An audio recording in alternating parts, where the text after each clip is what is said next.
Sino si Brother Eddie C. Villanueva? Nung nakilala ko si Brother Eddie, ang una pong naisip ko ay, I've just met a very good man. Nakikilala ko lang ng isang mahusay na tao. Napakalaking daan niya para maabot namin yung tagumpay, lalo na itong CARP Extension with Reforms na napakalaki ng tulong ni Brother Eddie para tulungan kami na maipasa ito. Talagang pinakita niya talagang tumutulong siya sa mga magsasaka.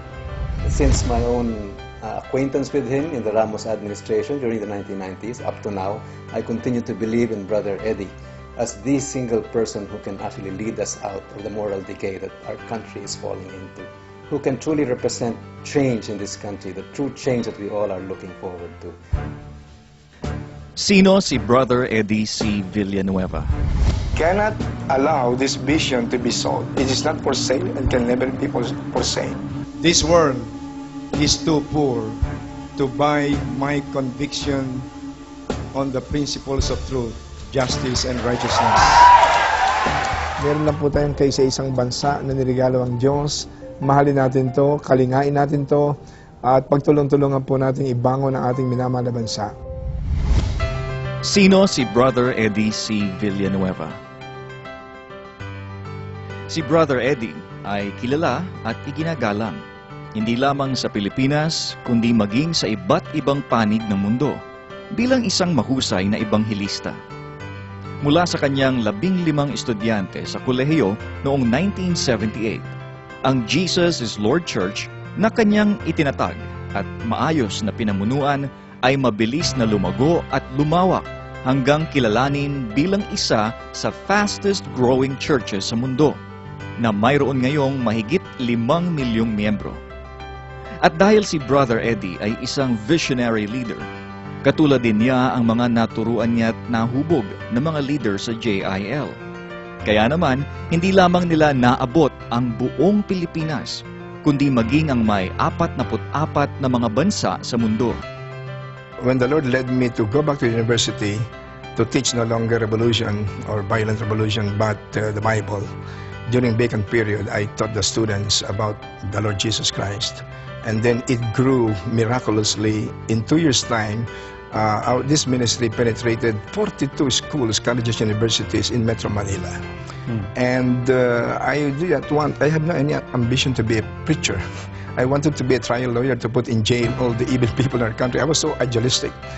But there was no peace in my heart for 3 years until the Lord told my sister, tell your brother I'm calling him to the ministry. I abandoned everything and I surrendered everything to the Lord and told him, okay, I'll obey you and serve you. But you have to use my life mightily because my one and only life is to be dedicated to you.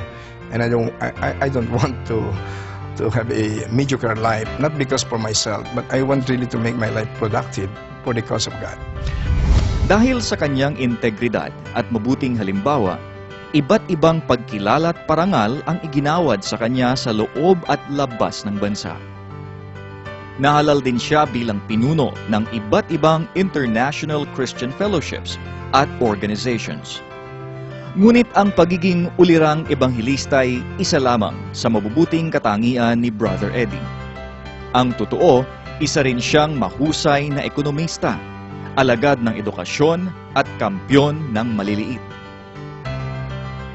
Nang makatapos ng Bachelor of Science in Commerce, Major in Economics, and Minor in Finance mula sa dating Philippine College of Commerce na ngayon Polytechnic University of the Philippines, naging profesor din siya rito. May 7 taon din siyang nagturo ng Political Economics, Finance, and Management sa kolehiyo.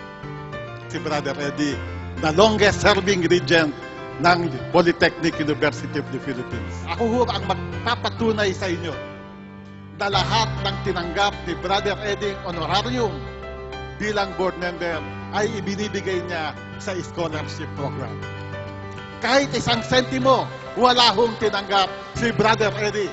Malaki ang pagpapahalaga ni Brother Eddie sa mga kabataan. Dahil ang krusada niya para sa isang marangal na Pilipinas ay nagsimula nang siya'y isang student leader pa lamang.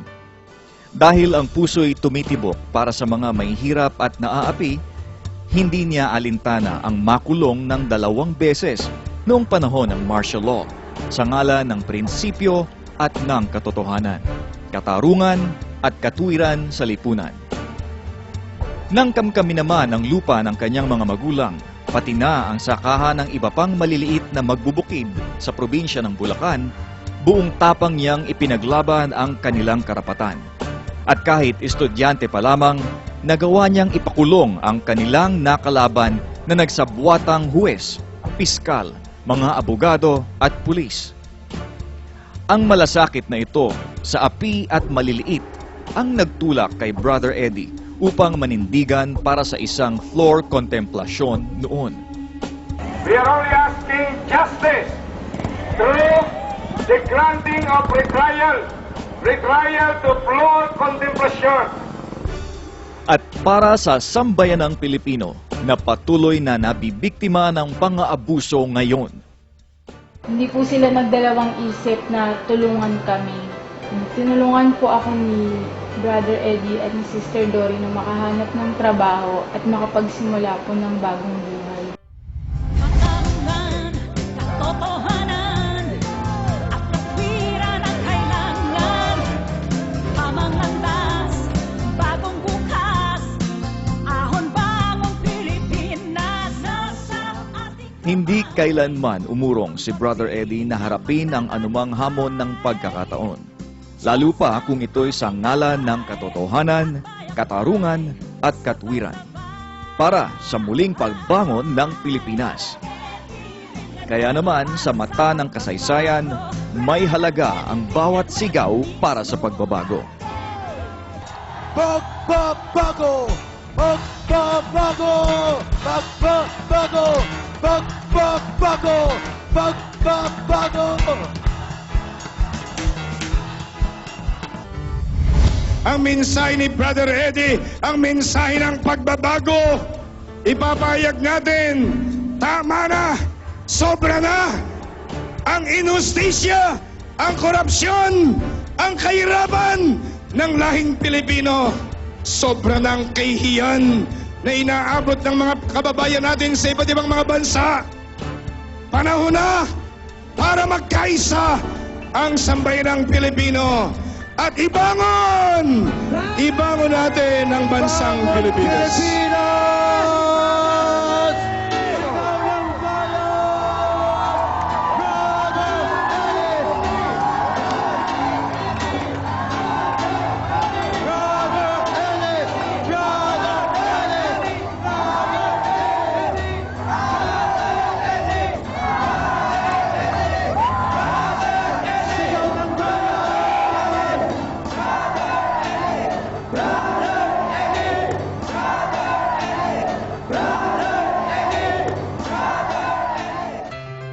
Sino si Brother Eddie? We have to put God back to the government, to the public square, to the marketplaces, to all pillars of the society. Brother Eddie, ebanghelista, ekonomista, alagad ng edukasyon, kakampi ng maliliit, kampyon ng katotohanan, katarungan at katwiran.